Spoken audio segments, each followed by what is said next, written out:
যুক্তরাষ্ট্রের সামনে মধ্যবর্তী নির্বাচন থাকলেও ইরানের সঙ্গে যুদ্ধবিরতি চুক্তি নিয়ে কোনো তাড়াহুড়ো নেই বলে জানিয়েছেন মার্কিন প্রেসিডেন্ট ডোনাল্ড ট্রাম্প। তিনি স্পষ্ট করেছেন, ইরানকে সমঝোতার জন্য কেবল একটি সুযোগই দেয়া হবে এবং এই চুক্তির প্রধান শর্ত হবে হরমুজ প্রণালী অবিলম্বে উন্মুক্ত করা।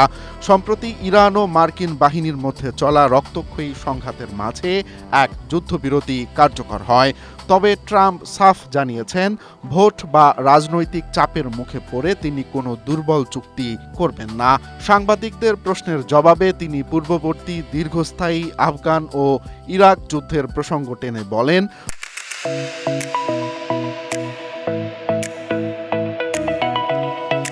মার্কিন বাহিনী ইরানে মাত্র ৩ মাস ধরে আছে এবং এতে তাদের ক্ষয়ক্ষতি অনেক কম। তাই তিনি তাড়াহুড়ো না করে একটি শক্ত অবস্থানে থেকে স্থায়ী সমাধান চান। এছাড়াও এফবিআই, ডিএনজে এর অভ্যন্তরীণ সংস্কার এবং তাইওয়ান ইস্যু নিয়েও ট্রাম্প তার দৃঢ় অবস্থানের কথা পুনর্ব্যক্ত করেন।